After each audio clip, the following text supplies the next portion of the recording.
नमो भगवते तस्मै कृष्णायाद्भुतकर्मणे रूपनाम विभेदेन जगत्कीर्ति यो यतः सच्चिदानन्दरूपाय विश्वोत्पत्त्यादिहेतवे तापत्रय विनाशाय श्रीकृष्णाय वयं नुमः। श्रीमद्भागवत महापुराण एकादश स्कंध 10वां अध्याय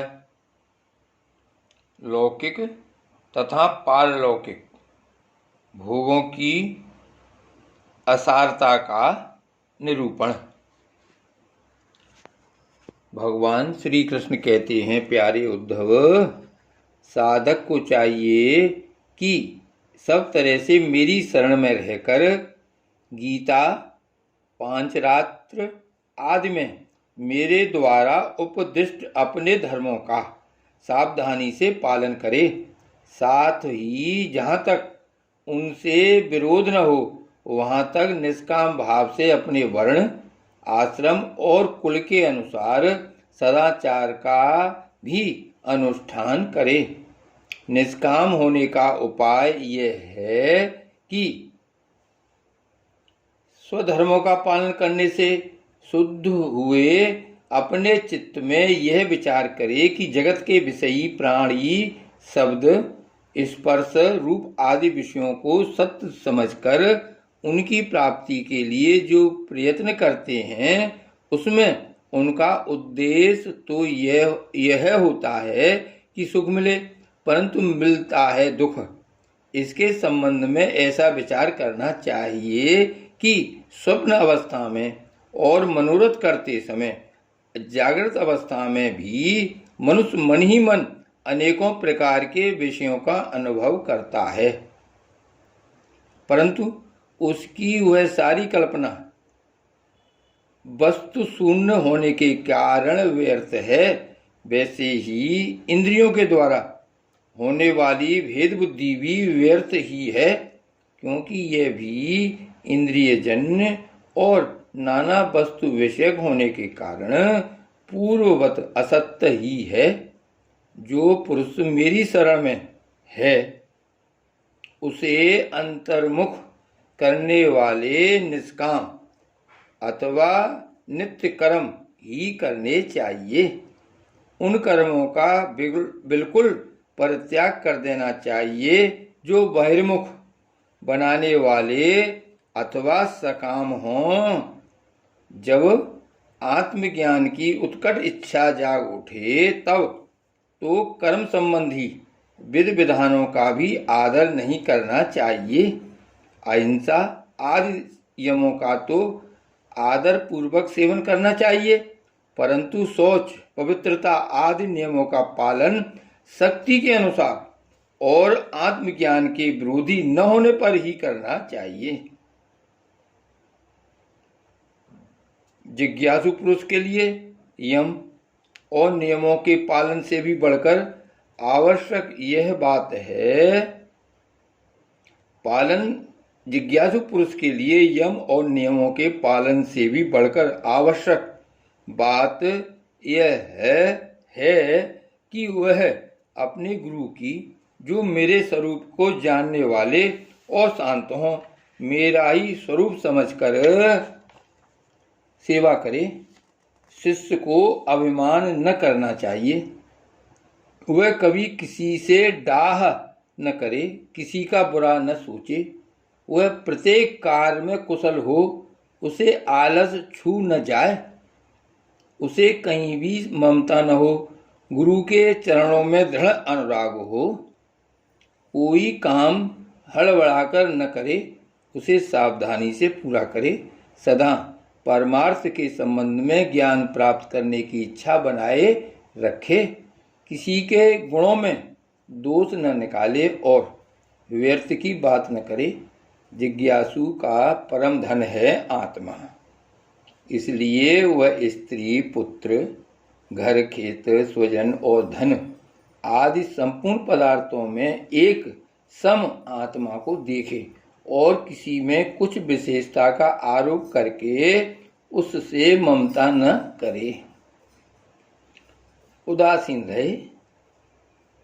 उद्धव, जैसे जलने वाली लकड़ी से उसे जलाने और प्रकाशित करने वाली आग सर्वथा अलग है, ठीक वैसे ही विचार करने पर जान पड़ता है कि पंचभूतों का बना स्थूल शरीर और मन बुद्धि आदि 17 तत्वों का बना सूक्ष्म शरीर दोनों ही दृश्य और जड़ हैं, तथा उनको जानने और प्रकाशित करने वाला आत्मा साक्षी एवं स्वयं प्रकाश है। शरीर अनित्य, अनेक एवं जड़ हैं, आत्मा नित्य, एक एवं चेतन है। इस प्रकार देह की अपेक्षा आत्मा में महान विलक्षणता है, अतएव देह से आत्मा भिन्न है। जब आग लकड़ी में प्रज्वलित होती है तब लकड़ी के उत्पत्ति, विनाश, बड़ाई, छोटाई और अनेकता आदि सभी गुण वह स्वयं ग्रहण कर लेती है। परंतु सच पूछो तो लकड़ी के उन गुणों से आग का कोई संबंध नहीं है। वैसे ही जब आत्मा अपने को शरीर मान लेता है तब वह देह की जड़ता, अनित्यता, स्थूलता, अनेकता आदि गुणों से सर्वथा रहित होने पर भी उनसे युक्त जान पड़ता है। ईश्वर के द्वारा नियंत्रित माया के गुणों ने ही सूक्ष्म और स्थूल शरीर का निर्माण किया है। जीव को शरीर और शरीर को जीव समझ लेने के कारण ही स्थूल शरीर के जन्म मरण और सूक्ष्म शरीर के आवागमन का आत्मा पर आरोप किया जाता है। जीव को जन्म मृत्यु रूप संसार इसी भ्रम अथवा अध्यास के कारण प्राप्त होता है। आत्मा के स्वरूप का ज्ञान होने पर उसकी जड़ कट जाती है। प्यारे उद्धव,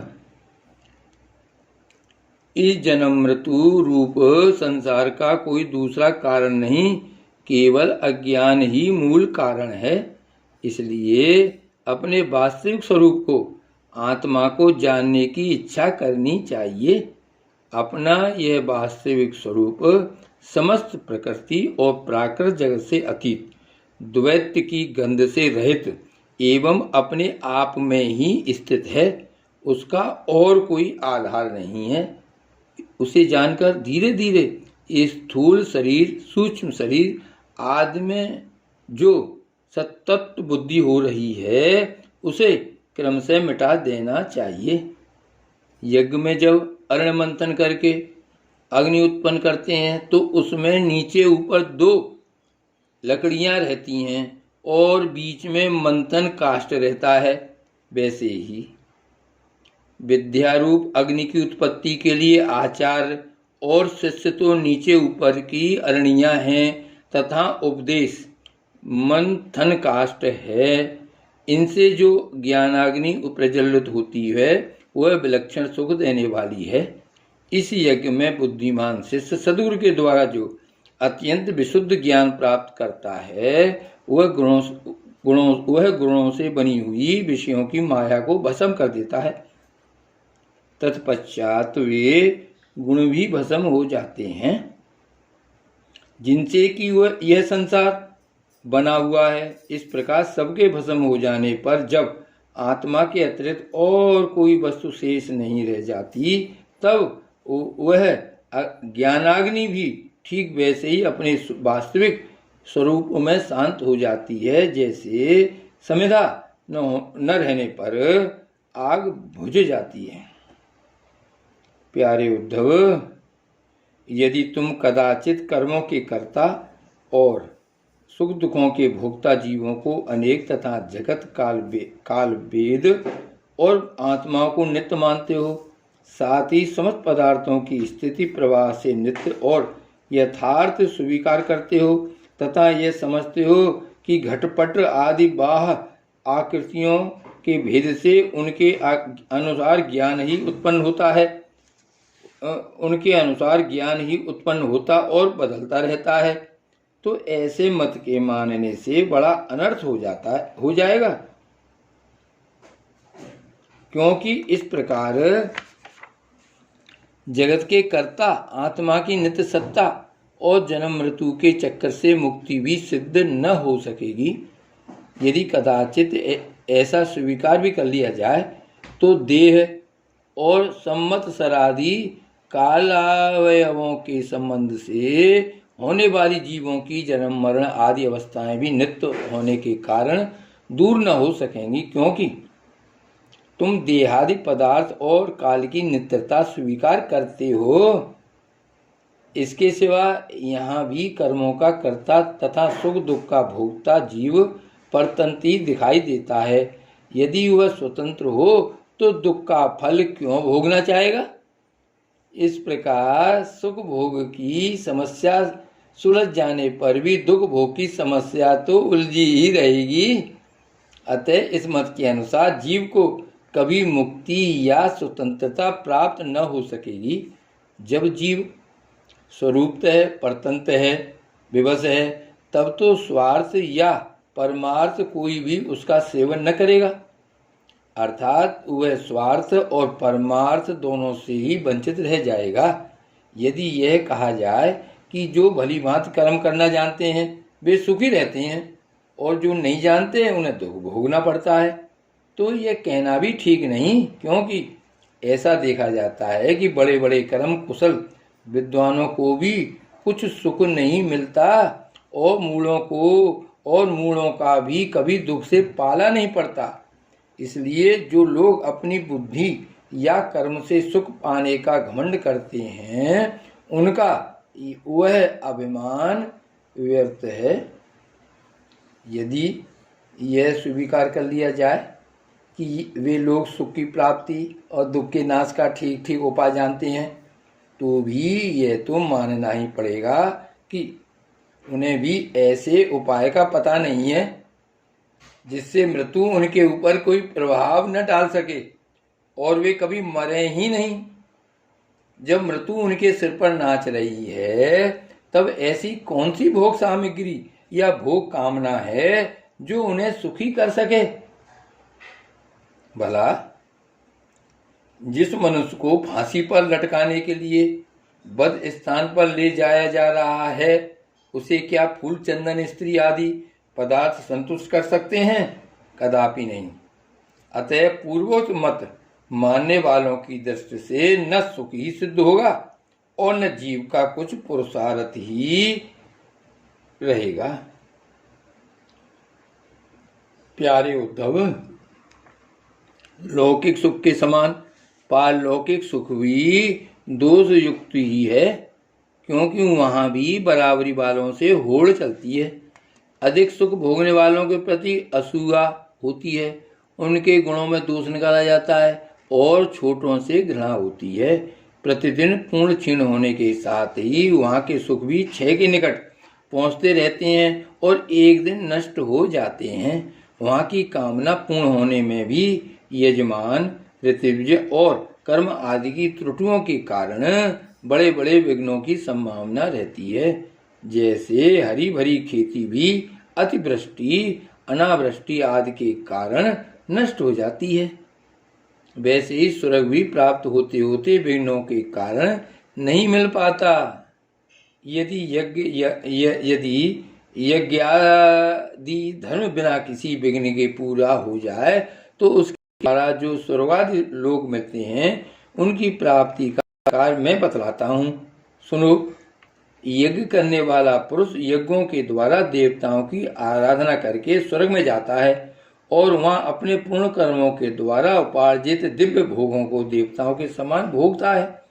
उसे उसके पुण्यों के अनुसार एक चमकीला विमान मिलता है और वह उस पर सवार होकर सुर सुंदरियों के साथ विहार करता है। गंधर्वगण उसके गुणों का गान करते हैं। गंधर्वगण उसके गुणों का गान करते हैं और उसके रूप लावण्य को देखकर दूसरों का मन लुभा जाता है। उसका विमान वह जहाँ ले जाना चाहता है वहीं चला जाता है और उसकी घंटियां घनघनाकर दिशाओं को गुंजारित करती हैं। वह अप्सराओं के साथ नंदनवन आदि देवताओं की विहार स्त्रियों में क्रीड़ा करते करते इतना बेसुध हो जाता है कि उसे इस बात का पता ही नहीं चलता कि अब मेरे पुण्य समाप्त हो जाएंगे और मैं यहाँ से ढकेल दिया जाऊंगा। जब तक उसके पुण्य शेष रहते हैं तब तक वह स्वर्ग में चैन की बंसी बजाता रहता है, परंतु पुण्य क्षीण होते ही इच्छा न रहने पर भी उसे नीचे गिरना पड़ता है, क्योंकि काल की चाल ही ऐसी है। यदि कोई मनुष्य दुष्टों की संगति में पड़कर अधर्म परायण हो जाए, अपनी इंद्रियों के बस में होकर मनमानी करने लगे, लोभवश दाने दाने में कृपणता करने लगे, लंपट हो जाए अथवा प्राणियों को सताने लगे और विधि विरुद्ध पशुओं की बलि देकर भूत और प्रेतों की उपासना में लग जाए, तब तो वह पशुओं से भी गया बीता हो जाता है और अवश्य ही नरक में जाता है। उसे अंत में घोर अंधकार, स्वार्थ और परमार्थ से रहित अज्ञान में ही भटकना पड़ता है। जितने भी सकाम और बहिर्मुख करने वाले कर्म हैं, उनका फल दुख ही है।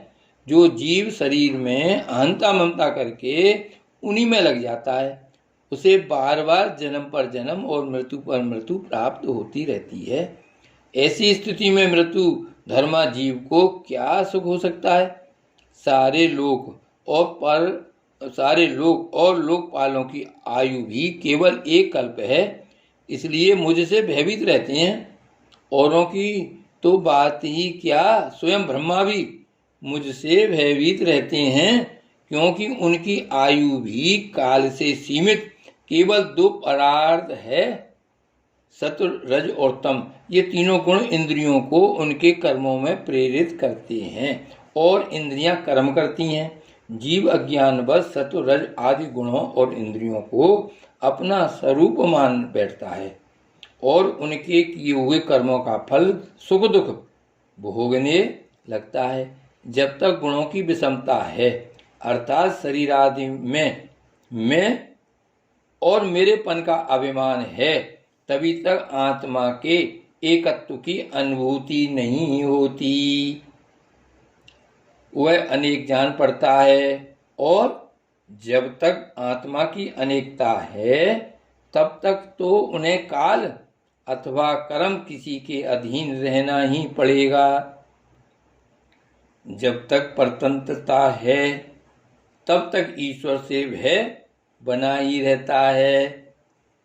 जो मैं और मेरेपन के भाव से ग्रस्त रहकर आत्मा की अनेकता, परतंत्रता आदि मानते हैं और वैराग्य न ग्रहण करके बहिर्मुख करने वाले कर्मों का ही सेवन करते रहते हैं, उन्हें शोक और मोह की प्राप्ति होती है।